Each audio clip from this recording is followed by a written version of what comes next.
Fascist রাজনৈতিক দল আওয়ামী লীগ দ্বারা গত দেড় দশকে সবচেয়ে বেশি নিপীড়িত ও নির্যাতিত হয়েছে যে রাজনৈতিক দলটি, সেই দলটির নাম বিএনপি, বাংলাদেশ জাতীয়তাবাদী দল।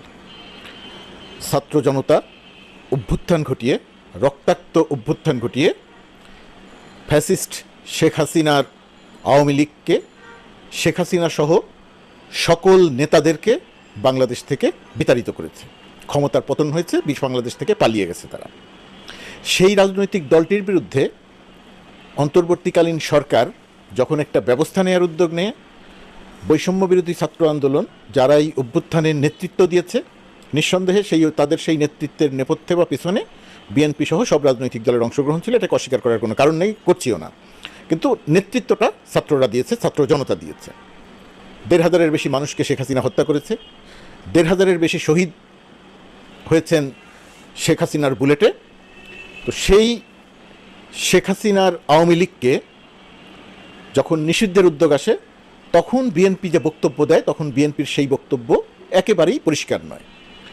গত দেড় দশকেরও বেশি সময় ধরে যত রকমের সন্ত্রাসী কর্মকাণ্ড সম্ভব, নিপীড়ন, নির্যাতন, ধর্ষণ, নারী নিপীড়ন, খুন, যত রকমের চাঁদাবাজি, মাস্তানি, দখল, যত রকমের অপকর্ম সম্ভব, তা সব কিছু করেছে ছাত্রলীগ। সেই ছাত্রলীগকে যখন নিষিদ্ধ করার উদ্যোগ নিল বর্তমান সরকার, অন্তর্বর্তীকালীন সরকার, তখন বিএনপি তার বিরুদ্ধে অবস্থান নিল। কোনো দলকে বহিষ্কার করা ঠিক নয়। বিএনপি তখন গণতন্ত্রের কথা বলতে শুরু করলো, বহিষ্কারের বিরুদ্ধে আমতা আমতা করে একটা অবস্থান নিল। অথচ ছাত্রলীগ দ্বারা বিএনপি ভয়াবহ রকমের নিপীড়িত এবং নির্যাতিত হয়েছে। ছাত্রদলকে নির্দয়ভাবে পিটিয়েছে এই ছাত্রলীগের মাস্তান বাহিনী। স্কুল শিক্ষার্থীদের নির্দয়ভাবে পিটিয়েছে হেলমেট বাহিনী, মানে ছাত্রলীগ। সর্বশেষ গণ অভ্যুত্থানেও ওবায়দুল কাদের ছাত্রলীগকে লেলিয়ে দিয়ে গুলি করিয়েছে, চাপাতি দিয়ে কুবিয়েছে, হকি স্টিক দিয়ে পিটিয়েছে হেলমেটধারী ছাত্রলীগ। তো সেই ছাত্রলীগের নিষিদ্ধ করার বিষয়ে কেন বিএনপি সোচ্চার নয়, কেন বিএনপি মনে করে যে নিষিদ্ধ করা ঠিক নয়, রাজনৈতিক দল ইত্যাদি ইত্যাদি কথা, এটা একটা বিস্ময়কর ব্যাপার। এখন বিএনপি কি মনে করেছে জানি না, বিএনপির ভেতরে কি এই ভয় ঢুকেছে কিনা যে ছাত্রলীগকে নিষিদ্ধ করেছে, এখন ছাত্রদলকেও যদি নিষিদ্ধ করে, এটা যদি বিএনপি মনে করে থাকে, তাহলে বিএনপি বোকার স্বর্গে বাস করছে। বিএনপি নেতৃত্ব বাংলাদেশের রাজনৈতিক বাস্তবতা বিবর্জিত। এই বাস্তবতা সম্পর্কে বিএনপি নেতৃবৃন্দের খুব পরিষ্কার ধারণা নাই। সেই কারণে তারা ছাত্রলীগ নিষিদ্ধের প্রসঙ্গ এসেছে। এখন যখন আওয়ামী লীগ নিষিদ্ধের প্রসঙ্গ আসলো, তখন আওয়ামী লীগের বিএনপির পক্ষ থেকে বলা হচ্ছে আওয়ামী লীগ নিষিদ্ধ হবে কি হবে না সেটা নির্ধারণ করবে জনগণ, আমরা নিষিদ্ধের কোনো রাজনৈতিক দলকে নিষিদ্ধের পক্ষে নই। তার মানে হচ্ছে নানা রকমের কথা বলে এক ধরনের অস্বচ্ছ ধারণা দেওয়ার চেষ্টা করছেন বিএনপি নেতারা যে আওয়ামী লীগকে নিষিদ্ধ করা ঠিক হবে না। আমি জানি না বিএনপি এই ভয় পাচ্ছে কিনা যে আওয়ামী লীগকে নিষিদ্ধ করা হলে তাদেরকেও নিষিদ্ধ করা হবে। এত বোকা বিএনপি নেতৃবৃন্দ হবে আমি এটা প্রত্যাশা করি না, মনে করি না। আওয়ামী লীগের অবস্থা আর বিএনপির অবস্থা এক নয়, বাস্তবতাও তেমন নয়। কোনো সম্ভাবনা, কোনো সাহস, কোনো সক্ষমতা কারণ নাই যে বিএনপিকে নিষিদ্ধ করবে বা ছাত্রদলকে নিষিদ্ধ করবে। বিএনপি কিন্তু যদি ভয় পেয়ে থাকে তাহলে কিছু বলার নেই। এখন প্রশ্ন হচ্ছে যে আওয়ামী লীগকে বিএনপি ফ্যাসিস্ট দল মনে করে কিনা, কথা বলতে গিয়ে কিন্তু মনে করছে। শেখ হাসিনার বিচার চাইছে, কিন্তু নিষিদ্ধ করার জায়গাতে তাদের কোনো কথা নেই, তাদের কোনো বক্তব্য নেই। এটা বিএনপির রাজনীতিকে ভয়াবহ রকমের প্রশ্নবিদ্ধ করছে। জামাত যে জায়গাটাতে অনেকখানি এগিয়ে যাচ্ছে, এখন জামাত এগিয়ে গেল, বিএনপি পিছিয়ে পড়লো, এটা নিয়ে আমার কোনো দুঃখ কষ্ট আমি এখানে প্রকাশ করছি না। আমি প্রকাশ করছি বিএনপি নেতৃবৃন্দ ছাত্রলীগ বা আওয়ামী লীগ বিষয়ে তাদের অবস্থান কি সেটা পরিষ্কার করতে পারছে না। বলছে জনগণ সিদ্ধান্ত নিবে, বিএনপি নির্বাচনে অংশ নিতে পারবে, আওয়ামী লীগ নির্বাচনে অংশ নিতে পারবে কি পারবে না। জনগণ সিদ্ধান্ত নিবে আওয়ামী লীগকে নিষিদ্ধ করা হবে কি হবে না। নির্বাচনের মধ্য দিয়েই মানুষ সিদ্ধান্ত দেবে যে রাজনৈতিক দল হিসেবে আওয়ামী লীগ নির্বাচনে অংশ নিল কিনা। কত অস্বচ্ছ চিন্তা করে দেখেন। নির্বাচনেই যদি আওয়ামী লীগ অংশ নেয়, তাহলে একটা ফ্যাসিস্ট রাজনৈতিক দলকে বাংলাদেশে রাজনীতি করার সুযোগ করে দেওয়া হলো। নির্বাচনেই যদি আওয়ামী লীগ অংশ নিতে পারে, তাহলে ১,৫০০-এর উপরে শহীদের রক্তের সঙ্গে বেইমানি করা হলো। তাহলে বিএনপির বক্তব্যটা কি?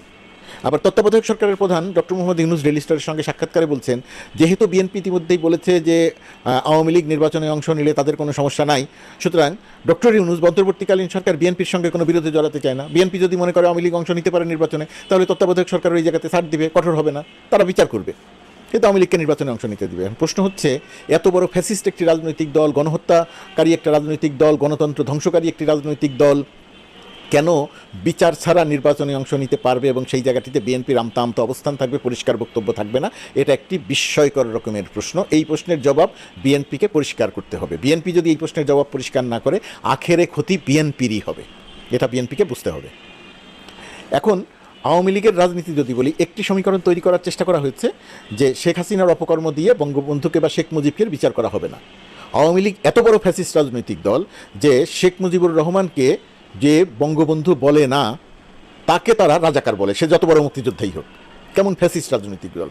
অথচ শেখ মুজিব বাংলাদেশের মানুষের কাছে শেখ সাহেব হিসেবেই পরিচিত, শেখ মুজিব হিসেবেই পরিচিত, মুজিব ভাই হিসেবেই পরিচিত। এখন এই নামে তারা পরিচিত করতে চায় না, জোর করে মানুষকে দিয়ে বঙ্গবন্ধু বলাতে চায়, জোর করে মানুষকে দিয়ে জাতির পিতা বলাতে চায়।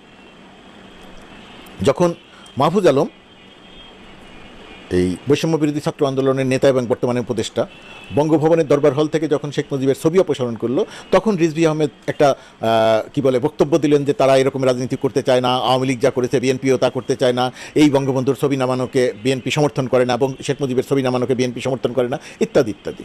আবার এক দেড় ঘন্টার মধ্যে আবার সেই বক্তব্য প্রত্যাহার করলো, দুঃখও প্রকাশ করলো। তাহলে বিএনপির আসলে প্রকৃত অবস্থানটা কি, বক্তব্যটা কি, এটা বিএনপির পরিষ্কার করা দরকার। পরিষ্কার না করলে রাজনীতিতে বিএনপির ক্ষতি বেশি, কাল লাভ সেই জায়গাতে না আসলাম। এখন আসেন যে জায়গাটাতে আলোচনা করা দরকার, যে সমীকরণটি দাঁড় করানোর চেষ্টা করা হয় যে শেখ হাসিনা খারাপ কিন্তু আওয়ামী লীগ ভালো, শেখ হাসিনা ফ্যাসিস্ট, শেখ হাসিনার এই ফ্যাসিজমের আচরণ দিয়ে শেখ মুজিবুর রহমানেরকে মূল্যায়ন করা যাবে না। এটা কি আসলে সত্যি? খেয়াল করে দেখবেন, শেখ হাসিনা যত অপকর্ম করেছে, ব্যাংক লুট করেছে, মানুষ হত্যা করেছে, গুম করেছে, ছাত্র জনতাকে নির্বিচারে গুলি করে হত্যা করিয়েছে, টাকা পাচার করিয়েছে, রাতের ভোট দিনে করেছে, এই যে যত রকমের অপকর্ম, সব রকমের অপকর্মের সঙ্গে ব্যবহার করেছে শেখ মুজিবের ছবি।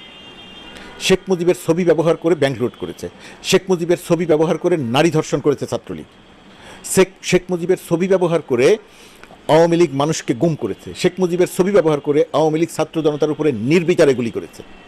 ওই যে বুলেট, এক একটি বুলেটের মাথায় শেখ মুজিবের ছবি দেখেছে বর্তমান প্রজন্ম ছাত্র জনতা।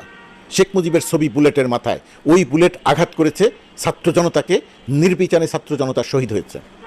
আক্ষরিক অর্থেই যদি বুলেট খুঁজতে যান, সেই বুলেটের আক্ষরিক অর্থেই যদি বুলেটের মাথায় শেখ মুজিবের ছবি খুঁজতে যান, সেটা পাবেন না। কিন্তু তার চেয়েও বেশিভাবে পাবেন মুক্তিযুদ্ধের চেতনার সঙ্গে শেখ মুজিবের ছবি ব্যবহার করেছে, ব্যাংক ডাকাতি, ছাত্র জনতাকে নিপীড়নের সঙ্গে শেখ মুজিবের ছবি ব্যবহার করেছে। সেই হিসেবে ওই বুলেটের সঙ্গেও শেখ মুজিবের ছবি আছে, শেখ মুজিবের স্পর্শ আছে, মুক্তিযুদ্ধের চেতনাকে ব্যবহার করা হয়েছে অন্যায়ভাবে। সুতরাং শেখ হাসিনার অপকর্মের দায় শেখ মুজিবের উপরে পড়ে না, এই কথা বলা যায় না, যেহেতু শেখ মুজিবের ছবি ব্যবহার করে এই সকল রকমের অপকর্ম হয়েছে। সুতরাং এই শেখ হাসিনার এই অপকর্ম, আওয়ামী লীগের এই অপকর্ম, দুঃশাসন, ফ্যাসিজম, তার দায় শেখ মুজিবের উপরেও পড়ে, যেহেতু সে তার নেতা এবং তার ছবি ব্যবহার করে এই অপকর্মগুলো করা হয়েছে। 1971 সালের মুক্তিযুদ্ধ, শেখ মুজিব পাকিস্তানের কারাগারে বন্দী, সেই বাস্তবতা নিয়ে বিতর্ক করতে চাই না, কিন্তু পরবর্তী বিতর্কের জায়গাটা যদি বিশ্লেষণ করি, নির্মোহভাবে যদি বিশ্লেষণ করি, বলা হয়ে থাকে মুক্তিযুদ্ধের নেতৃত্বকারী দল আওয়ামী লীগ। আওয়ামী লীগ সেই সময়ের সবচেয়ে বড় রাজনৈতিক দল। নেতৃত্বের আসনে নিঃসন্দেহে তাদের অংশগ্রহণ ছিল, কিন্তু তার পরবর্তীতে 1972 সাল থেকে 75 সাল পর্যন্ত আওয়ামী লীগ যে রাজনীতি করেছে, সেই রাজনীতির ব্যাখ্যা কী? আওয়ামী লীগ কোনো বিরোধী দল রাখেনি। 73-এর ডাকসু নির্বাচনে ব্যালট বাক্স চুরি করেছে, ব্যালট বাক্স লুট করেছে। খন্দকার মোস্তাককে জেতানোর জন্যে 73-এর নির্বাচনে ব্যালট বাক্স হেলিকপ্টারে করে চুরি করে আনা হয়েছে। বাংলাদেশে ব্যালট বাক্স ছিনতাই, নির্বাচনে কারচুপি, নির্বাচনে ভোট ডাকাতি বঙ্গবন্ধুর সময় 1973 সালে শুরু হয়েছে। এটা আমরা বলতে চাই না, এটা আমরা আলোচনা করতে চাই না।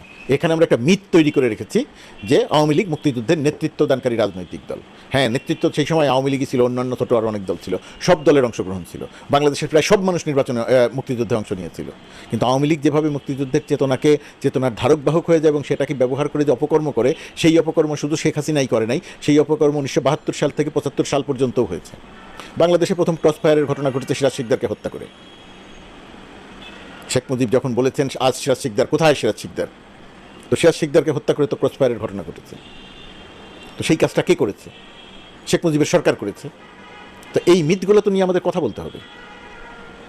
মত প্রকাশ সম্পূর্ণরূপে বন্ধ করে দিয়েছে, 4টি পত্রিকা রেখে সব পত্রিকা বন্ধ করে দিয়েছে। বাকশাল, সব রাজনৈতিক দল নিষিদ্ধ করে, সব রাজনৈতিক দল বিলুপ্ত করে বাকশাল গঠন করেছে। একটাই দল থাকবে, একজনই নেতা থাকবে, সারা জীবন ক্ষমতায় থাকবে, শেখ মুজিব তার নাম। তো এই যে দুঃশাসন, এই যে ফ্যাসিজম, এটা তো আওয়ামী লীগ 1972 সাল থেকে ধারাবাহিকভাবে শুরু করেছে। আওয়ামী লীগ যখনই ক্ষমতায় এসেছে তখনই ফ্যাসিজম কায়েম করেছে, দুঃশাসন কায়েম করেছে। তো এই যে ফ্যাসিজম, এই যে দুঃশাসন, তাদের দুঃশাসন এবং ভুল রাজনীতির কারণে, যুদ্ধবিধ্বস্ত দেশ সেটাই একমাত্র কারণ নয়, তাদের দুঃশাসন এবং ভুল রাজনীতির কারণে 1974 সালে দেশে দুর্ভিক্ষ হয়েছে, হাজার হাজার মানুষ মারা গেছে, না খেয়ে মারা গেছে। দায় কার? দায় শেখ মুজিবের ভুল রাজনীতির, আওয়ামী লীগের ভুল রাজনীতির। আর দুঃশাসনের নমুনা কি? কোনো বিরোধী দল রাখতে চায়নি, জাসদ একটি রাজনৈতিক দল গঠিত হয়েছে, সেই জাসদ আবার আর এক বিভ্রান্ত রাজনৈতিক দল, তারা আবার সশস্ত্র গণবাহিনী গঠন করেছে, শেখ মুজিব রক্ষী বাহিনী গঠন করেছে, গণবাহিনী আর রক্ষী বাহিনী নির্বিচারে মানুষ হত্যা করেছে, যুদ্ধ করেছে, দেশের মানুষ একটা ভয়াবহ অবস্থা তৈরি হয়েছে মুক্তিযুদ্ধের পরে। আর কি করেছে? দুঃশাসন করেছে।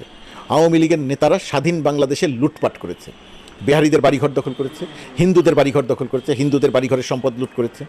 এবং এই যে বিহারীদের বাড়িঘর দখল করা, হিন্দুদের বাড়িঘর দখল করা, সেই একই ধারাবাহিকতায় আওয়ামী লীগ 53 বছরের বাংলাদেশে সবচেয়ে বেশি হিন্দুদের নির্যাতন করেছে, নিপীড়ন করেছে, দখল করেছে। আপনি খুঁজে বের করেন, জামাতের একজন নেতা হিন্দুদের বাড়ি দখল করেছে, পাবেন না। আপনি খুঁজে বের করেন, বিএনপির একজন নেতা হিন্দুদের বাড়িঘর দখল করেছে, খুঁজে পাবেন না। আপনি খুঁজে বের করেন, বিএনপির কোনো নেতা বিহারীদের বাড়িঘর দখল করেছে, পাবেন না। সব আওয়ামী লীগ করেছে। জামাত বিহারীদের বাড়িঘর দখল করেছে, পাবেন না। সব আওয়ামী লীগ করেছে।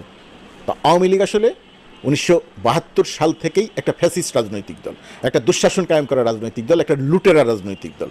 যখন সুযোগ পেয়েছে তখনই ফ্যাসিজম কায়েম করেছে, যখন সুযোগ পেয়েছে তখনই সে ফ্যাসিস্ট হয়ে উঠেছে, যখন সুযোগ পেয়েছে তখনই সে লুট করেছে, যখন সুযোগ পেয়েছে তখনই সে দুঃশাসন চালিয়েছে, যখন সুযোগ পেয়েছে তখনই সে মানুষ হত্যা করেছে। তার সর্বশেষ পরিণতি বা তার সর্বশেষ ইতিহাস ছাত্র জনতার অভ্যুত্থান, এবং সেই অভ্যুত্থানে 1,500-এর উপরে মানুষ হত্যা করেছে। তার আগে তো কয়েকশো মানুষ গুম করেছে, হত্যা করেছে, আছেই। হাজার হাজার মানুষের নামে, লক্ষ লক্ষ মানুষের নামে কেস দিয়েছে। তো এরকম একটা রাজনৈতিক দল বিষয়ে বাংলাদেশের বড় রাজনৈতিক দল বিএনপি যদি ধোঁয়াশার মধ্যে রাখে, বিএনপি যদি আমতা করে, বিএনপি যদি এই ফ্যাসিজমের বিরুদ্ধে অবস্থান নিতে না পারে, বিএনপি যদি আওয়ামী লীগের বিরুদ্ধে ব্যবস্থা নেওয়ার ক্ষেত্রে যদি ধোঁয়াশা তৈরি করে, সেটা ওই শহীদের রক্তের সঙ্গে সুবিচার করা হয় না। বিএনপি এখন শহীদের রক্তের সঙ্গে সুবিচার করছে না, এর জন্য বিএনপির মূল্য দিতে হতে পারে। বিষয়টি নিশ্চয়ই বিএনপি নেতৃবৃন্দ